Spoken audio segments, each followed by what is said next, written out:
Hoje eu vou conversar com uma das pessoas mais importantes da indústria automotiva nacional. Ele é engenheiro e trabalhou em produtos ícones da indústria nacional. Ele foi o engenheiro-chefe do EcoSport e foi responsável por lançar o carro aqui no Brasil em 2003 e depois, em 2012, reprojetou totalmente o carro. O projeto dele passou a ser vendido em mais de 140 países do mundo. Ele também foi responsável por outros produtos importantes, como a picape Courier, o Fiesta, e também foi responsável pelo lançamento do Focus lá nos Estados Unidos. Atualmente, ele é diretor da Caoa, o grupo responsável pelos produtos da Hyundai aqui no Brasil. Vou conversar com ele sobre a sua carreira e desvendar os seus segredos para ter alto desempenho. Vamos conversar sobre como ele era enquanto engenheiro e depois como foi adquirindo as habilidades para se tornar um executivo, um grande líder. Eu sou Rita Magalhães e estou criando esse programa para que conheçamos os grandes nomes da indústria nacional. Quem são os engenheiros que trabalham na nossa indústria? É uma grande honra para mim iniciar esse programa conversando com ele, não apenas pela sua importância, mas também pelo que ele representou para mim durante a minha carreira de engenheira.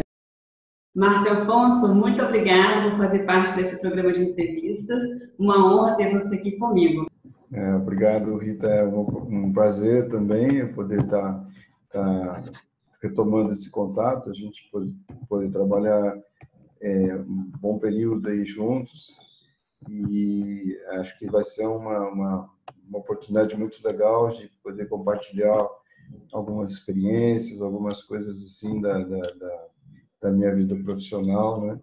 E espero colaborar com você com esse trabalho bacana que você está fazendo agora de orientação profissional, que eu acho que é muito importante para muitos profissionais, muita gente que precisa de alguém que oriente e que dê assim um apoio e estímulo também, né, para seguir bem com a carreira, né?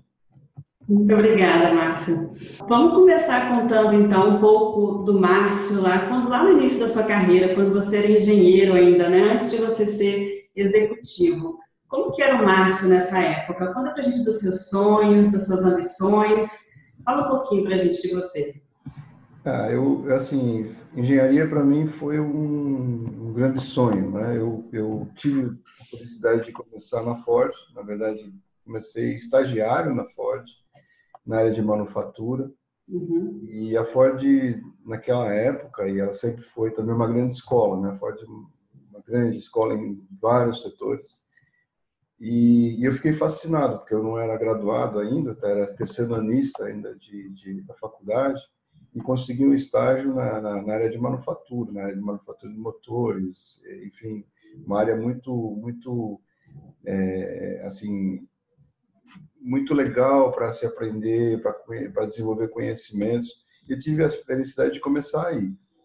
Então, assim, parece que foi aquela luz que acendeu, assim, eu estava no meio do curso e, de repente, tudo começou a fazer sentido, né?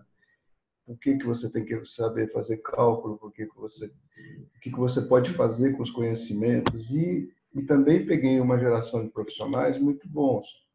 A Ford sempre primou por ter profissionais muito qualificados.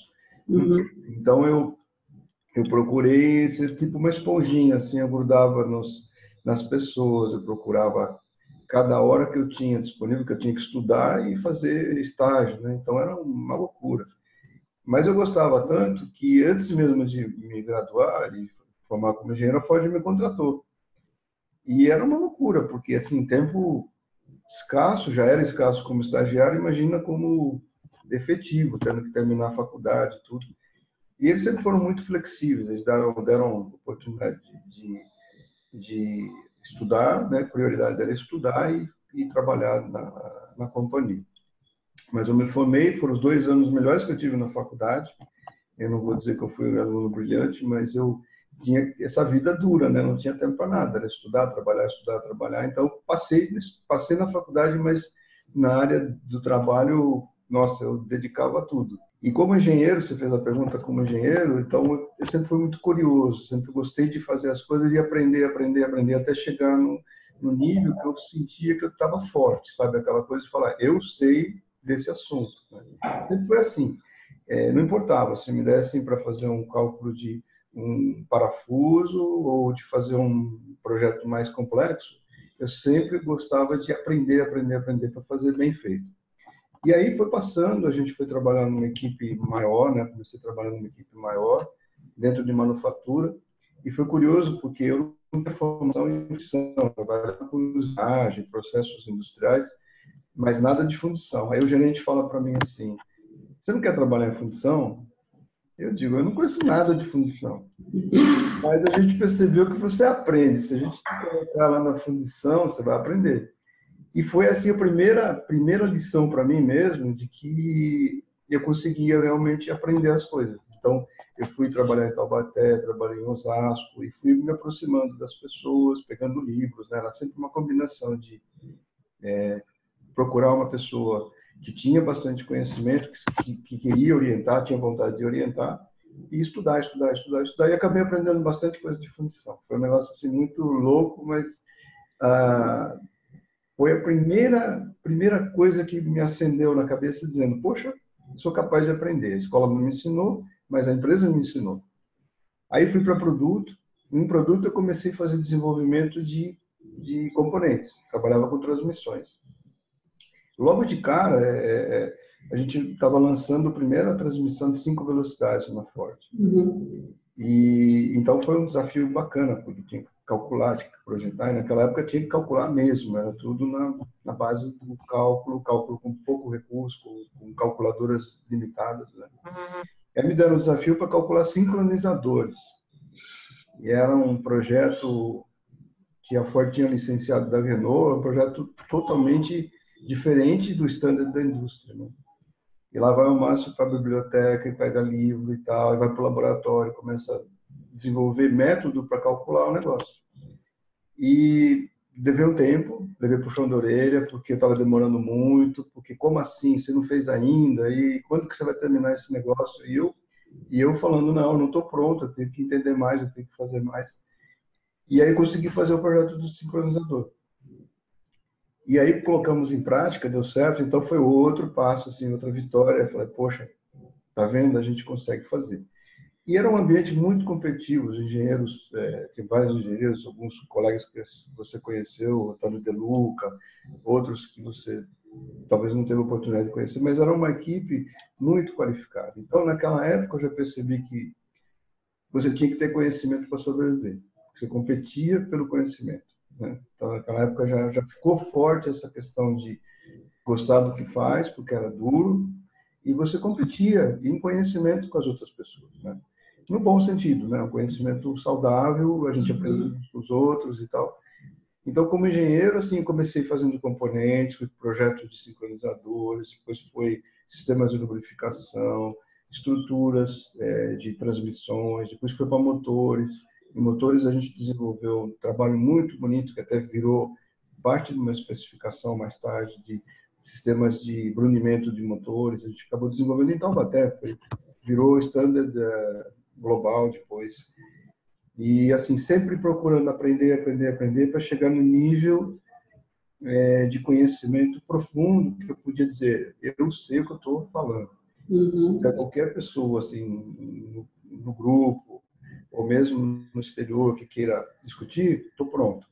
Então, era difícil, na época que a gente tinha pouco acesso a informações, mas o engenheiro Márcio é esse cara que assim, gostava de aprender e fazer bem feito. Às vezes eu mesmo me cobrava demais, eu sofri um pouco porque comecei a ganhar rótulo de especialista. Então, esse cara é especialista, será que ele sabe liderar pessoas? Então, 8 anos para sair da posição de engenheiro para virar um líder, né? Entendi. Então, Você é movido pela curiosidade, vontade de aprender, não é? é verdade, assim, primeiro pelo gosto, né, de fazer aquilo que eu, assim, sonhava em fazer e de repente as coisas foram aparecendo na minha frente, eu fui podendo conhecer, aprender e aplicar, né, porque é bacana isso, a gente aprendia e aplicava. Também tive a oportunidade de trabalhar com profissionais muito qualificados que cobravam esse tipo de coisa. Como é que você fez o cálculo? Da onde você tirou essa fórmula? Como é que você testou? Então, era uma grande escola mesmo, assim, de você ter que realmente mostrar conhecimento. Agora, indo um pouco para frente, mesmo ainda como engenheiro, eu já comecei a aprender que não bastava só saber. Você tinha que saber explicar para os outros, tem que comunicar para os outros o que você estava fazendo. Então, foi assim uma coisa que eu fui aprendendo sozinho, observando, vendo que tinha colegas que tinham ido mais rápido, ascenderam mais rápido do que eu, conseguiram postos melhores, porque eles eram muito melhores do que eu na comunicação, no network que eles tinham. Então, é assim, eu nunca tive pressa para crescer. Eu tinha assim, sempre tinha aquela coisa de dizer, para ir para o próximo nível eu tenho que estar pronto. Eu tenho que sentir dentro de mim que eu estou pronto para pegar mais coisas, né? É legal, porque nunca me criou uma pressão na cabeça de ter aquela coisa assim, eu tenho que ser um supervisor, eu tenho que ser gerente. Eu nunca pus isso na minha cabeça, não. Eu sempre achei que me qualificando... Você conseguiria chegar lá? Quando surgisse a oportunidade, eu ia brigar por ela. E isso foi acontecendo. Foi bem legal por isso. Não teve assim aquela coisa de, sabe, ficar com aquela ânsia de crescer porque eu tenho que crescer. Não. Primeiro eu tenho que mostrar a minha capacidade, e com a capacidade eu vou estar forte para brigar por oportunidades. Então sempre foi assim, a vida toda. Até hoje eu faço isso. Conta pra gente, Márcio, ainda nessa época, tem alguma história engraçada, alguma história dessas de engenheiro iniciante que você tenha para compartilhar com a gente? Uma situação? Tem algumas, né? Mas, assim, nessa época que eu estava fazendo o projeto dos sincronizadores, né? Ninguém tinha me contado que já haviam tentado algumas vezes fazer esse projeto, não tinha dado certo, né? Então eu lá fazendo o protótipo, né? Quase tudo pronto, e eu estou esperando o mecânico terminar de montar o carro para dar uma voltinha antes de qualquer pessoa tocar no carro. Eu estava morrendo de medo que desse errado, né? Então eu estou lá esperando o carro ficar pronto para pegar a chave para sair. De repente aparece o Luc de Ferran, que na época era diretor de engenharia, mais acho que foi Francisco Bevilacqua, que era outro diretor executivo lá, e fala: daqui a chave nós vamos mandar. Eu morri de medo, eu estava lá com um coelhinho assustado atrás do carro, porque era assim, para a gente é como se fosse a grande prova, né? Com certeza. Eu doido para ser o primeiro para ver se tinha dado certo. Eles foram lá, tomaram a chave, me botaram no banco de trás, saíram pela rua que nem os loucos. Nem te deram a chance para fazer um pré-teste. Trocar a marcha para lá e para cá e fazer a redução.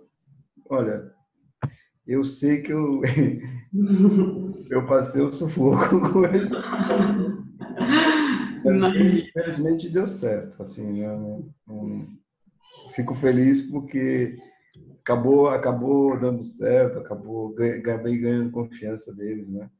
Mas não me contaram que tinha sido, no passado já tinham tentado 2 ou 3 vezes, não tinha dado certo, e eu fui perguntando, testando, analisando, fui descobrindo como fazer e acabou fazendo direitinho, né? Legal. Várias passagens assim que a gente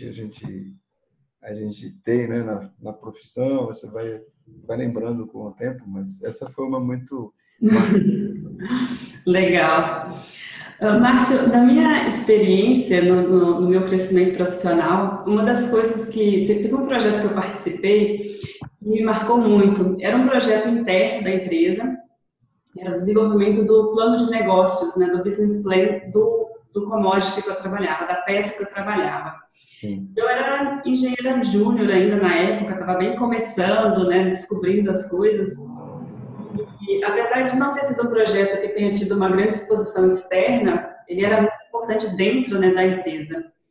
E quando nesse projeto eu comecei a ver minha peça, meu commodity como um negócio mesmo. Então eu tive que parar para pensar nela, a estratégia de fornecimento para ela, quais eram as tecnologias para cada segmentação, quais eram as melhores formas de investir na peça para gerar melhores benefícios de qualidade, quais os features deveria ter, ou seja, olhando para a minha peça como se fosse uma empresa mesmo, eu trabalho numa empresa, o dono daquele negócio ali. E por causa de olhar para isso como um negócio, eu também acabei tendo que adquirir outras competências além das técnicas, né? Então, apresentar o meu trabalho, vender o trabalho mesmo, argumentar com os outros times técnicos, né? Porque para o Brasil a gente precisava fazer o produto de certa forma. E foi um tempo de projeto que eu aprendi muito e cresci muito profissionalmente. Eu acho que foi o que me colocou inicialmente, começou a me colocar dentro da carreira de executiva, né? Eu queria saber de você, como que foi para você, se tem algum projeto que você tenha trabalhado que te ajudou a desenvolver mais essas competências, as não técnicas, digamos assim. Como que foi esse processo para você? Olha, Rita, assim, o projeto que mais marcou minha vida profissional foi o projeto Amazon. Sem dúvida, acho que um desafio monumental. E era assim, né? A gente tinha saído de um joint venture com a Volkswagen, não estou ponderando nem positivo nem negativamente, mas que no final das contas a Ford saía muito fragilizada depois de 2 anos de separação. A Ford estava muito fragilizada, praticamente assim, tendo que ser reinventada, né? Então, para nós, era assim, era um misto de reerguer a empresa e, ao mesmo tempo, mostrar que nós tínhamos capacidade de fazer um modelo de negócios diferente no Brasil. Então, assim, quando você fala dessa questão de mostrar e de ver o business como um todo, foi realmente o que a gente precisou fazer de verdade, porque o board nos Estados Unidos deixou muito claro para a gente que era a última vez que eles iam nos ajudar. Eles estavam dizendo bem claro, vocês têm que fazer essa operação dar certo e vocês têm que mostrar que sabem conduzir isso e vão ter que fazer essa operação autossustentável. Então, assim, na minha cabeça e de outros colegas também, a gente entendeu claramente que você tinha que ter mentalidade de dono, você tinha que ter um comportamento de dono, né? Eu sou o dono desse negócio, tem que fazer dar certo agora, não tem caminho de volta, né?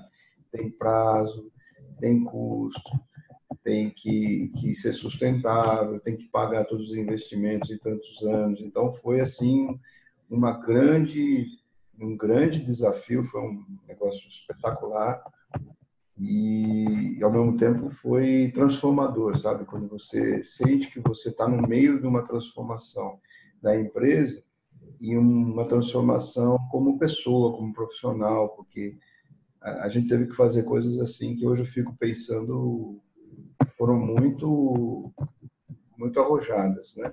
Ter que sair do Brasil, por exemplo, e montar uma equipe nos Estados Unidos, nós saímos com mais de 100 brasileiros, depois mais fornecedores, mais pessoas da Ford dos Estados Unidos, montar uma mega equipe. Nós éramos 400 e poucas pessoas lá em Detroit. Aí voltamos para o Brasil, viemos para Camaçari para lançar, acabamos criando uma engenharia, dessa engenharia ela virou o embrião de uma nova engenharia para a Ford toda, e até há pouco tempo eu tive informações que a gente estava com mais de 1.600 pessoas, né? Então, é uma coisa assim, marcante, mas foi muito, muito legal. Foi assim, a coisa que você faz uma vez na vida e agradece muito por ter tido a oportunidade de fazer. Então, esse foi um grande desafio. Teve inúmeras facetas, né? Tanto técnicas quanto administrativas. E aí foi o grande desafio para mim. O maior deles foi lidar com pessoas, juntar as pessoas. A primeira fase foi muito difícil. Nós éramos como é que eu posso dizer, um agrupamento de pessoas que não tinham alinhamento. Então, você tinha um grupo de americanos, um grupo de brasileiros, um grupo de fornecedores, cada um ali fazendo o seu trabalho, mas a gente parece que não tinha ainda uma unidade. A gente não tinha ainda aquela coisa de ter um propósito comum. Aí, no meio do projeto, nós fizemos uma reunião de grupo, ainda em Dearborn, e nós colocamos todo mundo na sala e falamos, escuta, por que nós estamos aqui? Por que você, eu? O que nós queremos disso aqui? Afinal de contas, qual é o nosso objetivo comum? E foi transformador. Então, foi um negócio assim que parece que daquele ponto para frente a turma se uniu, parece que teve uma mudança de comportamento e foi essa a parte mais legal, mais difícil, mas mais interessante de tudo. Hoje em dia, às vezes, ainda encontro um colega aqui e ali que falam do projeto com um sentimento muito bacana, americanos, brasileiros. Tem gente hoje, depois de tantos anos, que lembra com muito carinho dessa transformação. E isso foi, assim, como você falou, né? Você ter aquele sentimento de poder estar olhando a coisa como um todo, como um grande business e tal, e você dizer, agora eu posso considerar que eu sou um gestor, né? Eu estou fazendo um papel de gestor, eu estou agregando negócios, estou agregando pessoas de uma forma assim cooperativa e com um propósito bem claro, né? Foi muito bacana. Sim, e é incrível como quando a gente entende o propósito, não é? A gente passa a pensar no propósito do que a gente está fazendo, parece que todas as barreiras começam a cair, né? Tanto da vida da gente, do propósito, qual que é o meu propósito no meu trabalho, né? E qual que é o propósito desse negócio aqui? As coisas começam a andar, as pessoas se unem, começa a surgir energia para fazer as coisas acontecerem. Muito legal. Com certeza, para quem está ouvindo não conhece o projeto Amazon, é o projeto que resultou o lançamento do EcoSport e do Fiesta, né, aqui no Brasil. Foi um projeto que, no lado de produto, foi exatamente como você falou. Foi a criação do Fiesta, do EcoSport. Era uma família de produtos, na verdade. O Fiesta Sedan também fazia parte. Mas ele trouxe também um modelo de fábrica diferente, complexo industrial diferente, o conceito de co-design. Na época, a gente desenhou o produto junto com os fornecedores no mesmo lugar, debaixo do mesmo teto. Faziam parte dos grupos de engenharia. Então, você tinha um grupo, por exemplo, de chassi, composto de gente de Ford, fornecedor, por exemplo, MSX estava dentro do grupo, e o engenheiro do fornecedor do componente ou do sistema também. Então, eles eram um time assim, unido por função, mas era um time composto de pessoas de várias partes, né? Então, era co-design mesmo. Quem desenhava o freio, desenhava junto, fornecedor e Ford desenhando juntos. Então, foi muito diferente. Então, era complexo industrial novo, todo o modelo de negócios.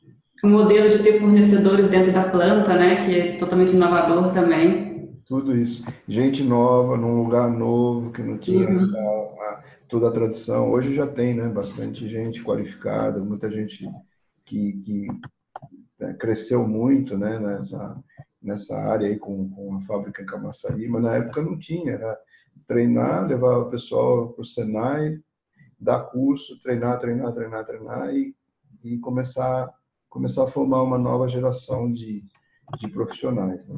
Márcio, os engenheiros que me procuram para o meu novo trabalho, né, como coach de carreira, a maioria deles vem falar comigo sobre desenvolver habilidade de liderança. Eles percebem a necessidade de ter essa habilidade não só para ocupar cargos, né, onde eles vão ter subordinados, mas também para conseguir entregar mesmo o trabalho.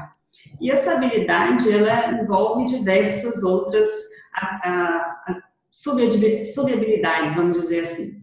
Então, habilidade de comunicação, de apresentar, habilidade técnica também, conhecimento, né? Conta pra gente como que foi para você, como que você vê o seu desenvolvimento como um líder. Você se vê como uma pessoa que era um líder natural ou você acha que você foi adquirindo as habilidades para se tornar um líder? Eu acho que é uma combinação das duas coisas, Rita. Eu acho que eu tenho assim, uma facilidade grande de me conectar com as pessoas, mas eu não sou aquele cara que conecta rápido. Assim, eu vou me aproximando, vou conectando com as pessoas de uma forma mais discreta, me aproximo de uma forma bem vagarosa até, de certa forma, mas assim, de uma forma construtiva. Eu consigo observar bem as pessoas, eu consigo perceber habilidades nas pessoas, assim, traços assim de comportamento, uma coisa meio inata, né, que eu tenho, eu consigo essa percepção. Mas eu, por exemplo, eu não consigo de cara assim pegar e fazer uma comunicação de massa. Eu vou, eu levo um tempo para ir conectando com 1, 2, 3, 4, 10, 50 pessoas. É quase que no one-on-one mesmo, assim, tipo, pessoa a pessoa. Eu não consigo, assim, no grupão, já, sabe, comunicar com todo mundo rápido. Mas você fez uma pergunta bem importante, talvez, de tudo que a gente está falando é o mais importante. A primeira lição que eu acho que eu aprendi foi que, contrário da geração de líderes na qual eu fui me formando quando era engenheiro, eu já peguei uma fase de transição em que a liderança era uma liderança muito mais participativa. No passado era assim, você recebia uma direção, você tinha que cumprir uma tarefa, você tinha que entregar um resultado, mas você não sabia muito bem, você não ficava informado de tudo que estava envolvido naquele trabalho que você estava fazendo. Qual o propósito? Você tem que descobrir, né? E isso me incomodava demais. Eu e alguns outros colegas, acho que da minha geração, começamos a praticar um negócio diferente. Vamos primeiro explicar por que a gente está fazendo. Qual o propósito do trabalho? Por que a gente tem que fazer isso? Para dar um sentido, né, para as pessoas, dar um sentido para aquilo que elas estão fazendo. Por que ela está dedicando, tem que fazer uma coisa, dedicando tanto esforço, tanto empenho? Tem um propósito, né? Segundo, procurar não impor o que você quer, e sim procurar achar as habilidades de cada um e, na hora de compor o time, você pegar a habilidade de um com a habilidade do outro, com a do outro, para conseguir fazer o todo. Para isso, você tem que jogar junto, você tem que participar, você tem que falar, você tem que conhecer os pontos fortes e fracos das pessoas, né? Então, esse negócio dá um trabalho grande, você tem que realmente ter na sua cabeça que isso faz parte do seu trabalho. As pessoas, você não vai mais fazer sozinho, você vai fazer tudo o que você precisa, você recebeu uma missão, você recebeu uma tarefa, no minuto seguinte, essa tarefa não é só sua, a tarefa é do grupo. Nesse momento, o grupo tem que estar falando de forma uníssona, né? Todo mundo jogando junto, remando junto, com o mesmo propósito. E você também não pode esperar que todo mundo faça as coisas do teu jeito, cada um tem o seu jeito. Eu tenho uma característica comportamental, você tem outra, outro tem outra. Então, é tentar fazer tudo que a gente tem que fazer, mas sem querer ficar tolhendo, moldando as pessoas. Você tem que escolher. Um tem uma característica mais analítica, então dá um trabalho mais analítico para ele. O outro é bom de conectar, de chamar as pessoas, de coordenar, então põe essa pessoa para coordenar. Então, essa habilidade é que faz a orquestra tocar bem a música, né? Sim. Então, assim, eu acho que o trabalho de liderança, ele é isso aí, você saber identificar os talentos, orientar, muitas vezes, às vezes a pessoa está querendo fazer, está querendo dar o máximo, mas está faltando alguém para ir lá e dar uma mãozinha, ou escutar, pelo menos. Falando em escutar, é outra coisa complicada, porque você, como líder, tem que escutar. E, às vezes, como líder, você recebe puxão de orelha do teu líder, porque você está gastando muito tempo falando. Ele fala, pô, você gasta muito tempo ouvindo as pessoas, você tem que fazer o seu trabalho, delega e deixa os caras fazerem, né? Uhum. Então, eu, assim, você tem que achar o teu ponto de equilíbrio, entendeu? Cada um tem que achar o seu ponto de equilíbrio, mas uma coisa, acho que não tem jeito. Você tem que conseguir potencializar tudo que as pessoas têm de melhor e ajudar, dando estímulo, dando apoio, ajudando em treinamento, às vezes resolvendo a questão técnica quando necessário, mas você tem que, esse tipo, ser maestro mesmo, sabe assim? Sim. Tem- E encontrar o seu estilo, né, de liderança, né? Cada um vai desenvolvendo a sua forma, né, de encontrar o melhor das pessoas, de tirar o melhor das pessoas, né? Ajudar elas a tirar o melhor. Exato. Não é, muita gente às vezes pensa que é só a questão de dar ordem, ter disciplina, cobrar, cobrar, cobrar. Eu acho que disciplina precisa ter um comando, vamos dizer assim, um acompanhamento, claro que tem que fazer. Você não pode largar tudo e esperar que todo o resultado venha. Mas é bem isso que você acabou de falar. Você tem que potenciar, dar, assim, desvendar o potencial das pessoas. Eu sempre achei isso. Falei, poxa, da mesma forma que alguém lá atrás acreditou que eu era capaz de aprender e fazer alguma coisa diferente, por que que esses meninos que estão vindo da escola hoje, com formação melhor que a minha, com acesso, comunicação melhor do que a que eu tive lá atrás, não são capazes de fazer? São capazes de fazer melhor que eu. Só precisa que a gente dê a oportunidade, que dê confiança e fala, você é capaz de fazer, vai lá e faz. Se der errado, volta aqui, a gente tenta de novo, entendeu? Márcio, e frio na barriga? Eu queria falar um pouquinho de frio na barriga, que é uma constância, né, para quem está no ambiente industrial, no meio corporativo. A gente tem que tomar tantas decisões e nenhuma delas tem assim um caminho certeiro, totalmente seguro. Conta pra gente sobre um momento difícil que você passou na sua carreira e conta pra gente como que você fez para lidar com a situação e para superar aquele momento. Tem alguns, né? Assim, um que talvez eu não tenha comentado antes, assim, foi quando eu fui fazer o lançamento do Focus nos Estados Unidos, né? E, e tudo começou assim como sendo um desenvolvimento profissional, né? Você vai para lá, você conhece carro compacto, o pessoal de Detroit está mais acostumado com carro grande, então você está na tua zona de conforto, né? Fui com essa mensagem, aliás, quem me convidou para ir para lá me deu mais ou menos esse roteiro. Você vai tirar isso de letra, tranquilo e tal.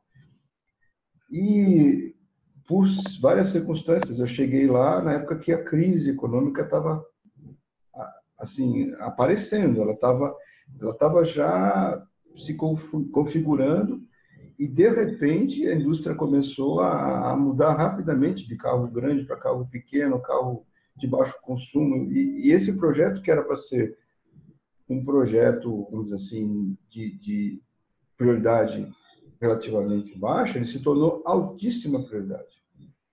Então, a minha diretora na época, ela falava toda hora, repetia o negócio, olha, não pode falhar. Não pode falhar. O projeto original, lá atrás, teve tais falhas. Se você falhar nesse projeto, não tem retorno, não pode dar errado. Uhum. E isso foi assim, Rita, uma coisa que, poxa, isso me marcou muito, porque o frio na barriga, para ser bem sincero, eu sinto até hoje, tá? Toda vez que a gente toma uma decisão e você sabe que sempre a gente assume risco, você nunca tem 100% de certeza. Então, o frio na barriga, eu acho que é até bom, sabe? A gente, Uhum. excesso de confiança, às vezes, é perigoso, tá? A gente acaba fazendo coisa errada. Mas é bom ter o friozinho na barriga. Só que esse aí foi especialmente difícil, por quê? Porque, de repente, eu estou dentro do coração da empresa, com todos os executivos, com o Derek Kozak, com os maiores comandantes da empresa lá, chamando toda hora, Paul Mascarenhas, na época era VP de engenharia, e o pessoal assim numa pressão absurda para ter certeza que a gente ia fazer tudo certo. Então, nossa, foram assim meses sem final de semana, foram assim são quase 8 meses sem um final de semana Nossa, para conseguir fazer. E não tinha ninguém falando português, né? Eu era um CNI tocando um grupo americano. Fábrica em Wayne, Assembly, Michigan. Caramba, olha, frio na barriga, durou muito tempo.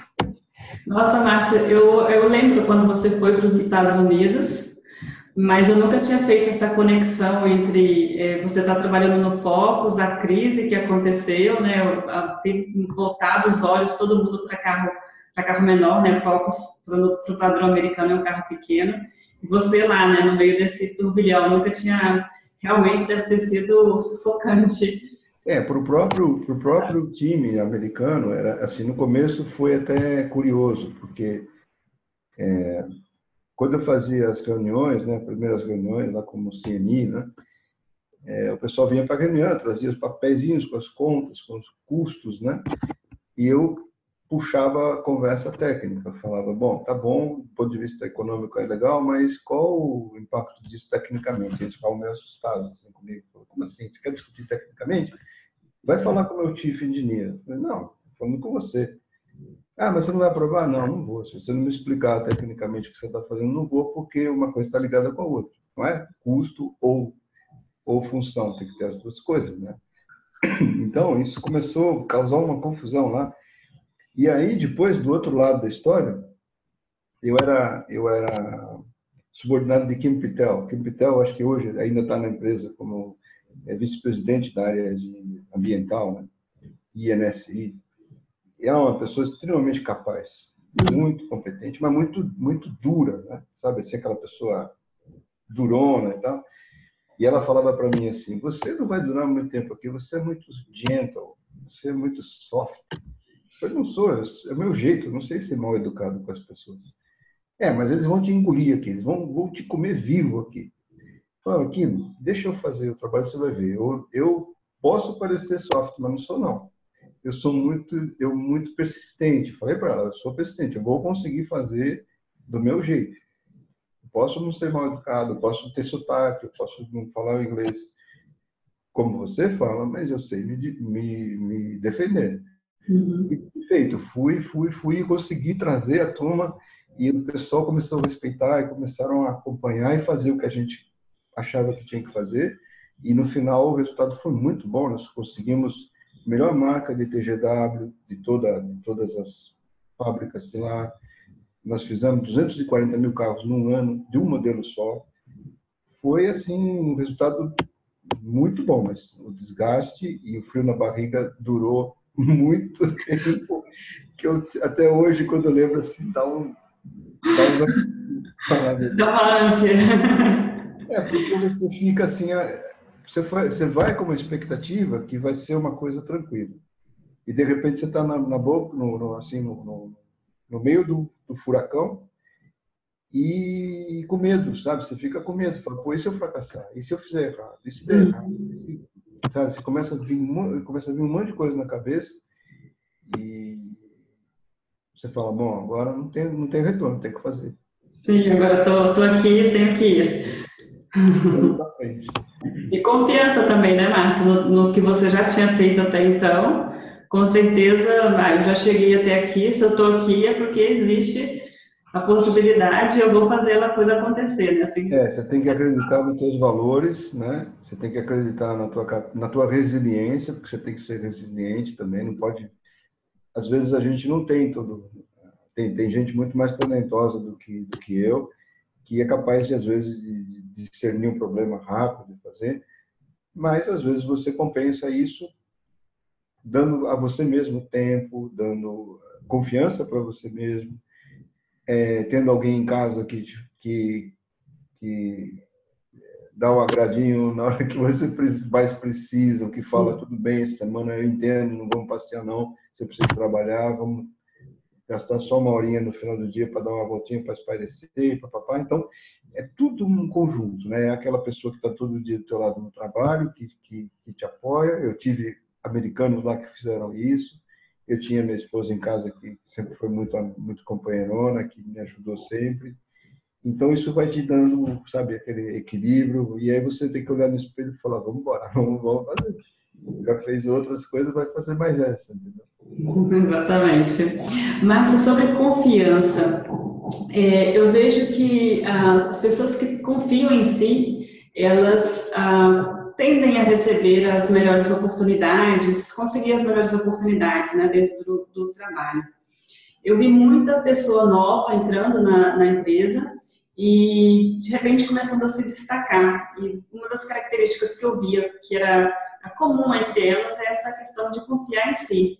E, claro, né, além da confiança, ela trabalhar muito, ser comprometida, fazer os planos, seguir aquele plano, ter confiança, coragem, né, para assumir alguns riscos e se alguma coisa, antes de dar errado, correr atrás para não permitir que desse errado, ou se desse errado, fazer um novo plano, e, né, aquela habilidade de ser resiliente, né, que você acabou de falar. Então, eu junto tudo isso, acho que essa questão de confiar mesmo em si, ela está muito ligada a todas esses atributos, né, da pessoa.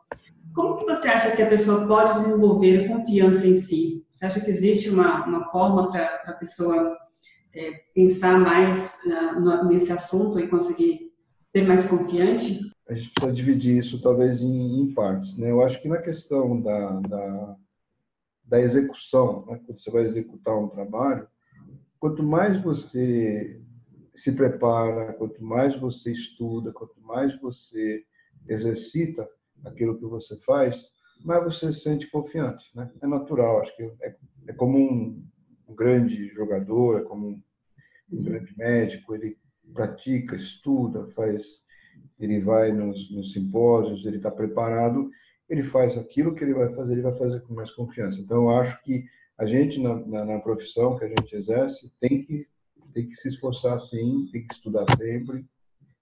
Eu já estou veterano, né, mas continuo estudando.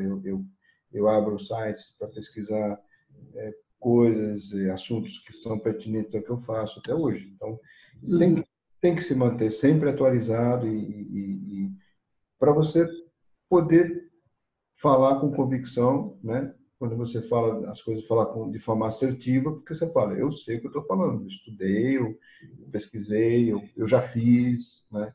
Eu já fiz e sei, assim, por conhecimento de causa, que é assim que se faz, né?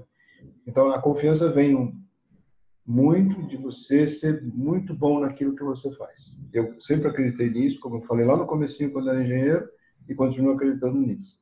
Em tudo que a gente faz, você pode ser vendedor, você pode ser de marketing. Quando você conhece bem aquilo que você faz, você passa essa confiança. Você externa essa confiança.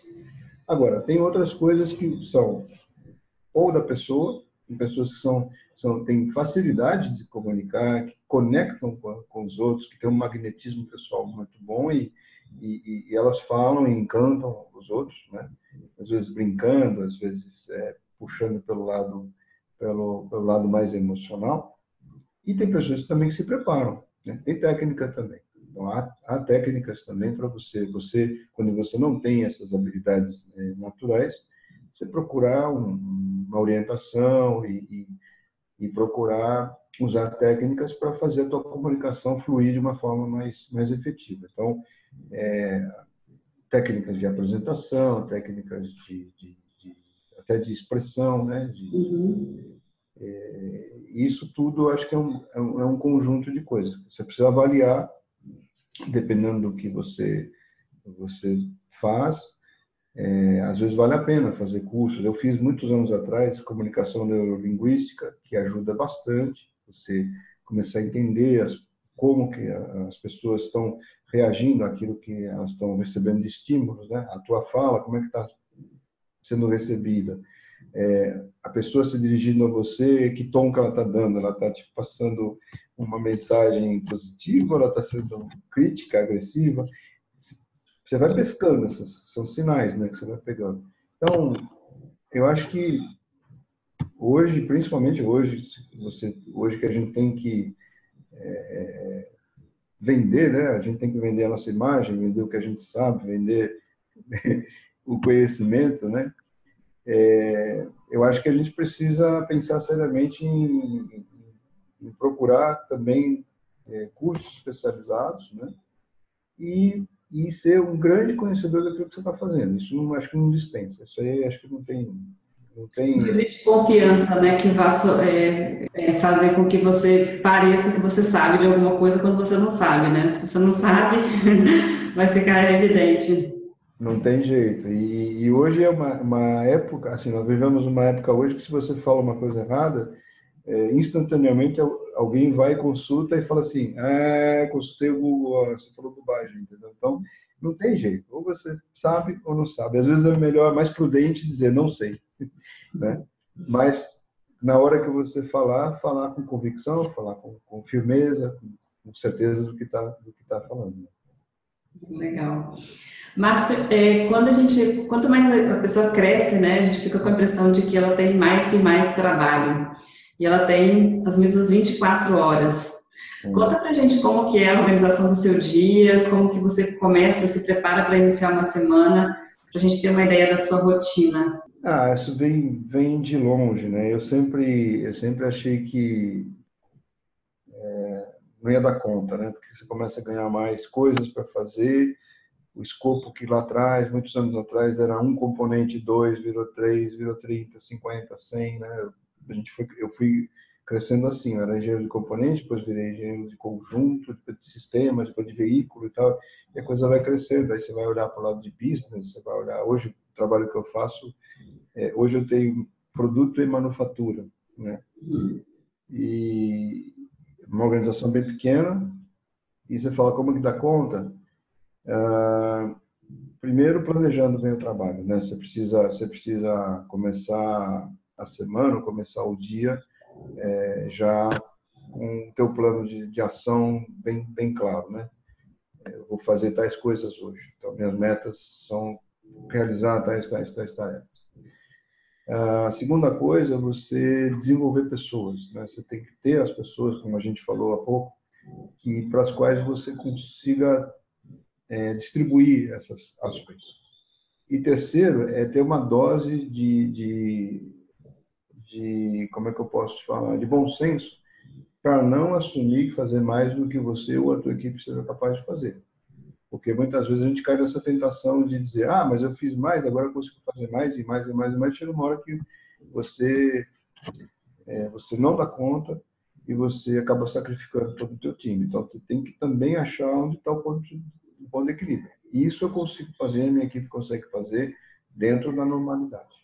Se passou, a tua obrigação é dizer, gente, não vai dar, ou dá mais tempo, porque na nossa tarefa ou é tempo ou é mais recursos, né? Não tem jeito. Ou você busca mais recursos, ou diz, não dá para fazer nesse tempo, a gente precisa de mais tempo. Então, você fala como que dá conta? É desse jeito, estabelecendo o quanto cabe na caixinha, né? Uhum.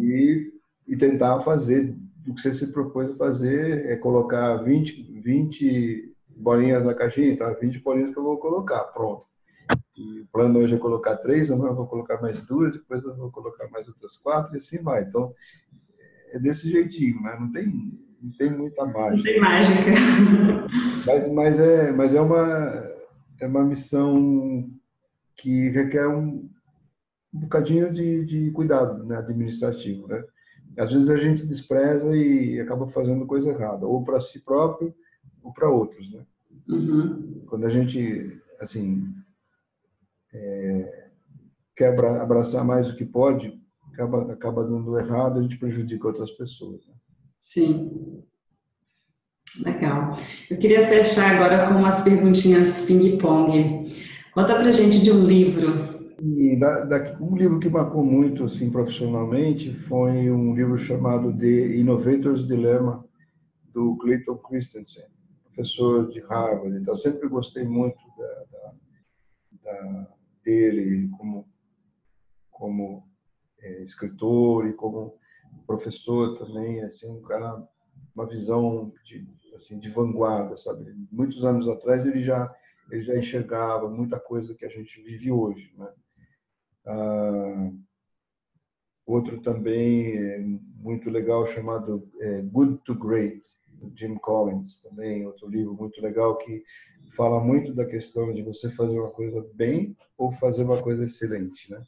Tem uma diferença. Fazer, né? Fazer bem ou fazer de uma forma excelente tem essa